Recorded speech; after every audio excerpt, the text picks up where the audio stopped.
நம்முடைய இணையக்கூடிய விருந்தினர்கள் காங்கிரஸ் கட்சியின் சார்பில் திரு ஹிதாயத்துல்லா அவர்கள் அனைவரையும் நிகழ்ச்சிக்கு அன்போடு வரவேற்கின்றேன். திரு ஹிதாயத்துல்லா தோக்க போறீங்கன்னு தெரியும் ஸ்பீக்கர் தேர்தலில், அவங்களுக்கு தான் நம்பர்ஸ் இருக்கு. யூஸ்வலா ஸ்பீக்கருக்கு ஒரு இந்த மாதிரி தேர்தலே நடக்காது, எல்லாரும் அவங்க தானே அப்படின்னு சொல்லி போயிடும். எதுக்கு ஒரு வேட்பாளர் போட்டு ஒரு தேர்தல் நடத்தி இன்னைக்கு டிவிஷன் கூட கேட்கல, நீங்க வாய்ஸ் ஓட்ல அவங்க ஜெயிச்சிட்டாங்க. எதுக்கு இந்த ப்ராசஸ், எதுக்கு நீங்க வேட்பாளர் போட்டீங்க? ஒரு ஜனநாயக விரோதமாக, அரசியல் சட்ட விரோதமாக ஒரு ஆட்சி வந்திருக்கிறது என்று எதிர்க்கட்சிகள் நம்புகிறார்கள். அந்த ஆட்சியை ஜனநாயக பூர்வமாக திருப்ப வேண்டும் என்று விரும்புகிறார்கள். கடந்த முறை நம்ம எத்தனையோ பாராளுமன்ற சபாநாயகர்களை பார்த்துருக்கோம். நான் வரலாறு சொல்கிறேன். மவுலாங்கரிலிருந்து சஞ்சீவ ரெட்டி எதிர்கட்சியினுடைய, அதாவது காங்கிரஸ் அல்லாத ஒரு சபாநாயகராக இருந்தவர். அதே மாதிரி பாலயோகி ஒரு காங்கிரஸ் அல்லாத ஒரு பாஜகவுக்கு சபாநாயகர் இருந்தவர். சோம்நாத் சாட்டர்ஜி இப்படி பலர் இருந்தாங்க. ஒரு பாலயோகி வாஜ்பாய் அரசால் தேர்ந்தெடுக்கப்பட்டிருந்தாலும் கூட ஒரு வாக்குல வாஜ்பாய் அரசு தோற்றது நமக்கு தெரியும். அவர் நினைத்திருந்தால், அந்த ஒரிசா எம்பி மூலமாக அவர் நினைத்திருந்தால் அன்றைக்கு வாஜ்பாய் அரசு காப்பாற்றப்பட்டிருக்கும். ஆனால் மனசாட்சி பிரகாரம் நடந்ததனால் பாலயோகி இன்றும் நினைவு கூறப்படுகிறார். சோம்நாத் சாட்டர்ஜி நமக்கு தெரியும் எவ்வளவு எதிர்க்கட்சிகளை அரவணைச்சி செஞ்சவர்.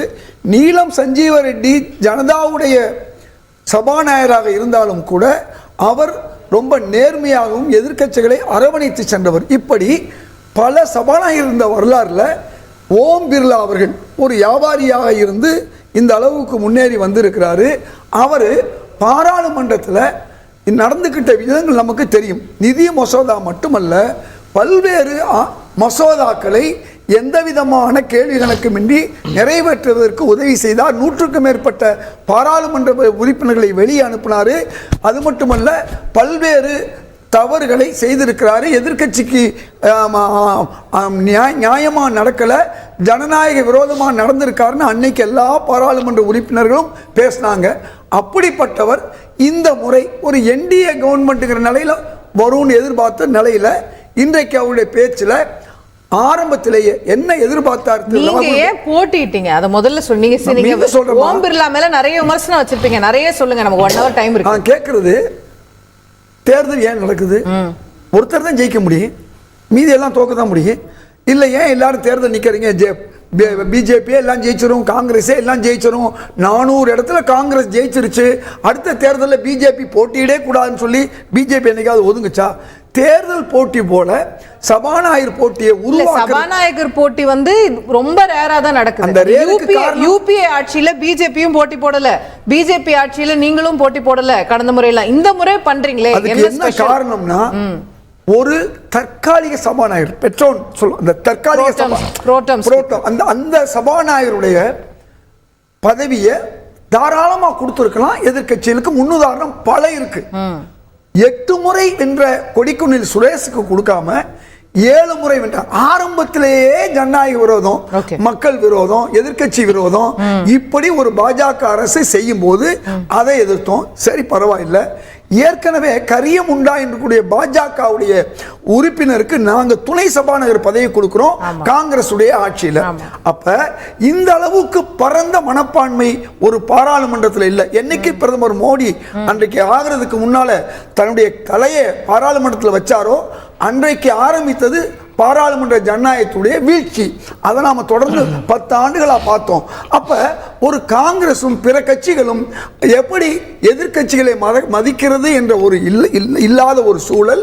இன்றைக்கு 8 முறை வென்றவருக்கு ஒரு தற்காலிக ஜனாதிபதி வாய்ப்பை கூட கொடுக்க முடியாத, மறுக்கக்கூடிய ஒரு கட்சியாக பரந்த மனப்பான்மை இல்லை, மக்களை பற்றி சிந்திப்பதில்லை, மக்களால் தேர்ந்தெடுக்கப்பட்ட எதிர்கட்சி சிந்திப்பதில்லை. இன்னைக்கு தெளிவா சொன்னார் எங்க தலைவர் ராகுல் காந்தி.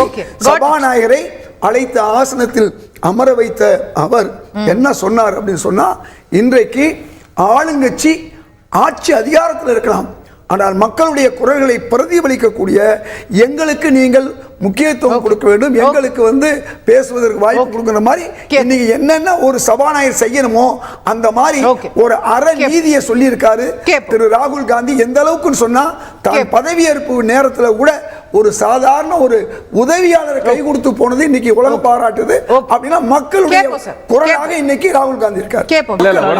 டிபேட்டே நீங்க அனுமதிக்காம எதிர்க்கட்சிக்காரங்களை பூரா வெளியே அனுப்புறது, எதிர்க்கட்சிக்காரர்களை அவமதிப்பது, இந்த வேலையை செஞ்ச வேலையை நீங்க பண்ணிருக்கீங்க. நீங்க வெளியே அனுப்புற அளவுக்கு நீங்க என்ன செஞ்சீங்கன்னு கேட்பாங்க. கேக்குற மாதிரி உங்களையும் கேட்பாங்க. நான் கேக்குறது நீங்க பேசிட்டீங்க. நான் உங்களுக்கு அந்த சட்டங்கள் எல்லாம் நிறைவேற்றுறதுங்கிறது விவாதம் நடந்துதான் நிறைவேற்றும். 400 143 நிறைவேறும், அவ்வளவுதாங்கிறது தான் போன வாட்டி கதை. இப்ப 290 232 நாளும் நிறைவேறும், அதுல ஒன்றும் மாற்று கருத்தே கிடையாது. அப்படித்தான் பாராளுமன்றம் நிலப்போம்.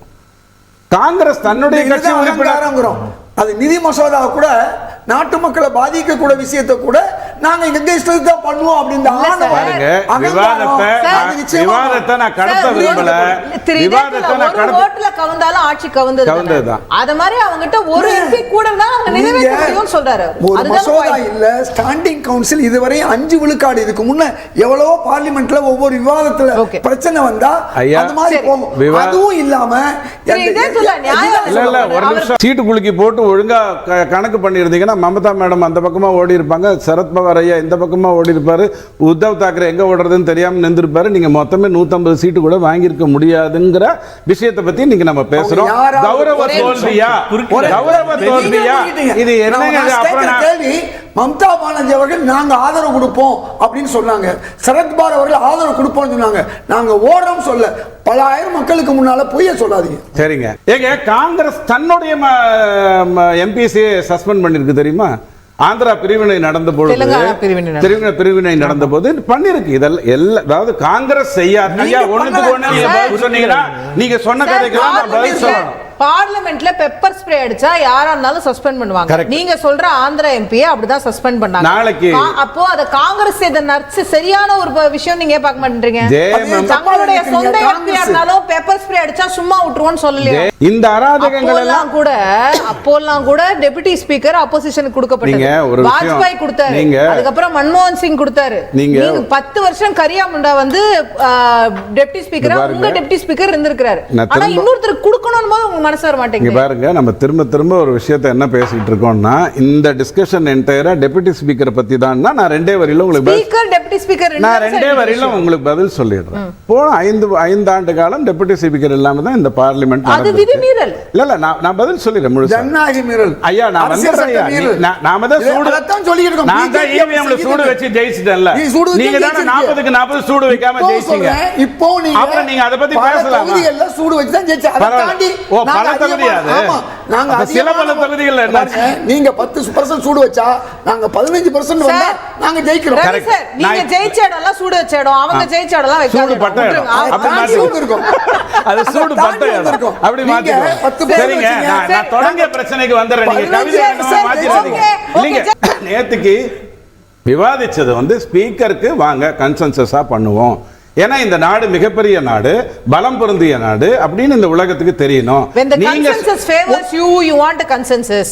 But when you want to நாங்க ஆப்போசிஷனுக்கு கொடுக்கணும்னு போது கன்சென்சஸ் வேண்டாம். நான் ஒன்னு சொல்றேன். நான் மோடி ஐயா ஈடில யார் எனக்கு பணம் கொடுக்கறாங்க, அதாவது பாண்டில் எனக்கு யார் பணம் கொடுக்கறாங்கங்கிறது எனக்கு தெரியாது. என்கிட்ட பணம் வந்துகிட்டு இருக்கு.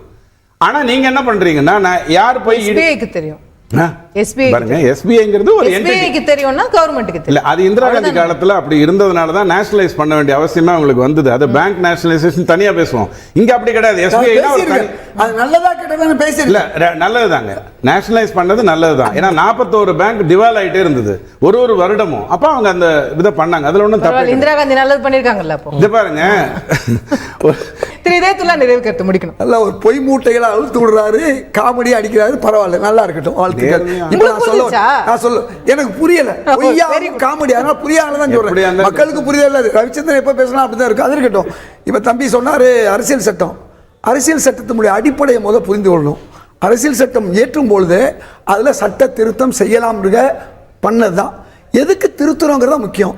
முதல் சட்ட திருத்தம் பண்டித ஜவஹர்லால் நேரு பண்ணது எதுக்கு? தாழ்த்தப்பட்ட மக்கள், பிசி மக்கள், அதே மாதிரி ஒடுக்கப்பட்ட மக்களுக்கு இடஒதுக்கீடு கிடைக்கணுங்கிறது தான் முதல். அப்போ என்ன சொன்னார், இது வளையக்கூடிய ஒரு கோல் என்று தான் பண்டித ஜவஹர்லால் நேரு சொன்னார். நாங்கள் சட்ட திருத்தம் பண்ணும்போதெல்லாம் அது நியாயம் இருந்துச்சு. நீங்கள் எதுக்கு பண்ணீங்க, அநியாயத்துக்கு பண்ணீங்க, மக்களுக்கு எதிராக பண்ணீங்க, இதுதான் நடந்தது. இது ஒரு பக்கம் இருக்கட்டும், முடிஞ்சு போச்சு. இப்போ எமர்ஜென்சின்றாரு, ஏதோ ஒரு உண்மையை சொல்லிட்டாரு. பேங்க் தேசியம் எவ்வளவு நடந்துச்சுன்னா, 5 ரூபாய்க்கு சாப்பாடு ஏழைகள் வாங்கிட்டு இருக்கும்போது கொஞ்சம் அலோவ் பண்ணுங்க, என்ன 2 பேரும் செல்ல பிள்ளைகள் நிறைய நேரம் பேசிட்டாங்க. அதாவது 5 ரூபா சாப்பாடு விற்கும் போது ஜனதா சாப்பாடுன்னு, அதனால தான் ஜனதா ஆட்சிக்கே வந்துச்சு. பேர் வச்சது ஜனதா வச்சது காங்கிரஸ் வச்சு கொடுத்தாங்க. நேரத்துக்கு ட்ரெயின் வந்துச்சு. அதே மாதிரி வங்கிகள் ஒழுங்கா செயல்பட்டுச்சு. எல்லா அரசு எமர்ஜென்சி டிஃபெண்ட் பண்றீங்களா? டிஃபெண்ட் பண்ணலாமா? அவர் ஒரு நிமிஷம், நான் எமர்ஜென்சி நடந்த நல்லதை பத்தி அவர் சொன்னார்ல, அதை நான் கொஞ்சம் சொல்லட்டுமே. ஒரு பிஜேபி ஆதரவாளர் எமர்ஜென்சில நடந்த நல்லதுன்னு சொல்றதுக்கு என்ன இருக்கு? எமர்ஜென்சில நடந்த நல்லது நீங்க அட்ராசிட்டி, அரசியலுக்கு எதிராக அது நடந்தது. அதுக்கு இந்திரா காந்தி அவர்கள் மன்னிப்பு கேட்டாங்க. ஆனா கடந்த 10 ஆண்டுகளாக எப்ப கேட்டாங்களா? எஸ், 100 கேட்டாங்க. அதனாலதான் 2.5 வருஷம் கழிச்சு மீண்டும் மிருக பலத்தோட ஆட்சிக்கு வந்தாங்க இந்திரா காந்தி. மறந்துடாதீங்க. இந்திரா காந்தி ஏன் மீண்டும் மக்கள் தேர்ந்தெடுத்தாங்க சொன்னா, அந்த எமர்ஜென்சில அன்னைக்கு பொய் சொல்லி அரசியல் தலைவர்களுக்கு எதிராக நடந்தத தயவு செய்து நீங்க 2 பேருக்கு கொடுத்ததுல பாதி நேரமாக கொடுங்க. அத இந்த அளவுக்கு மணிப்பூர் இன்னைக்கு நாளைக்கு ஒவ்வொரு நாளும் மணிப்பூர் நாளும் சொல்லுவாங்க. என்னைக்கு மணிப்பூர் கலவரம் நடந்துச்சோ ஒன்றிய அரசு கையில் எடுத்துச்சு. அப்ப முழுமையான குற்றவாளி இன்னைக்கு வரை யாரு? பிரதமர், உள்துறை அமைச்சர் தான். அது எமர்ஜென்சி இல்லையா? இன்னைக்கு ஆலயத்தில் கற்பழிப்பு செஞ்சாங்களே காஷ்மீர்ல, அது எமர்ஜென்சி இல்லையா? உன்னாவில் பெண் கற்பழிக்கப்பட்டாலே அது எமர்ஜென்சி இல்லையா? அவர் சரவணன் சொன்ன மாதிரி மாட்டுக்காரிக்கு அடிச்சாங்களே, இந்த 10 ஆண்டுகளா நீங்க செஞ்ச கொடுமைகள் 1-2 கொடுமையா? அதனாலதான் 303 இருந்து உங்களை 240 இறக்குனாங்க. நீங்க சொன்ன சூடு வச்சும் கூட நான் என்ன கேட்க வர்றேன், இந்த ஆட்சி மக்களுக்கு எதிரான விரோதமான ஆட்சி என்பதை மக்களுக்கு தெரியும். அதை ஒரு சபாநாயகர் சபையில் அந்த தப்பு செய்கிறாரு. நீங்களே சொன்ன மாதிரி ஒரு சபாநாயகர் ஆரம்பத்திலேயே எதிர்கட்சிகளை சீண்டுறாரு. அதே மாதிரி எதை செய்யணுமோ அதை செய்யலை. திரு ராகுல் காந்தி, மோடி அவர்கள் தான் கொண்டு போய் உட்கார வைக்கிறாங்க. என்ன சொன்னாங்க, நீங்க நேற்று வரையும் பிஜேபியா இருக்கலாம், இப்ப நீங்க சபாநாயகர், ஒரு நேர்மை நீதியா நீங்க நடக்கணும். மரபு முறை அதை மீறினதுனால தான் தசரதன் இறந்தாரு. வரலாறு உங்களுக்கு சொல்லுதும், மூத்த மகனுக்கு பட்டம் கட்டலும் அந்த முறையை விட்டுட்டாரு. ஆனா கொடுத்த வரத்துக்காக வேண்டி பரதனுக்கு பட்டம் கொடுத்த ஒரே காரணத்துக்கு முறை போச்சேன்னு தன்னுடைய வாழ்க்கையவே தியாகம் பண்ணவர் தசரதன். இது ராமர் தாசர்களுக்கு புரியணும். அதை விட முக்கியம், விஸ்வாமித்திரருக்கும் உங்களுக்கு வசிஷ்டருக்குள்ள விஷயம், மாதரும் தூதரையும் நீங்கள் கொல்லக்கூடாதுன்னு சொல்லி வசிஷ்டர் படிச்சு கொடுக்கிறார் ராமருக்கு. அதே ராமர் ஒரு அரக்கிய கொலை செய்யும் பொழுது விஸ்வாமித்திரர் கொலை செய்யும் சொல்றாரு. ஆனா ராமன் செய்யல. ஆனா அவர் சொல்றாரு, அவர் பெண் அல்ல, பெண் போல் இருப்போன்னு சொன்ன பிறகு நான் ஈரில் அறம் நான் சொல்வது கேளுன்னு சொன்னதுனால செஞ்சார். எதுக்கு சொல்றேன், இந்த நாடு முறைகளையும் மரபுகளையும் காப்பாற்றியது. இன்னைக்கு சபாநாயகர் காப்பாற்றவில்லை, துணை சபாநாயகர் தராமல் பிரதமர் மோடி காப்பாற்றவில்லை. பாஜக கடந்த 10 வருடமாக முறைகளையும் மரபுகளையும் காப்பாற்ற இந்த 5 வருஷம் என்ன செய்வாங்கிறது காலம் தான் பதில் சொல்லும்.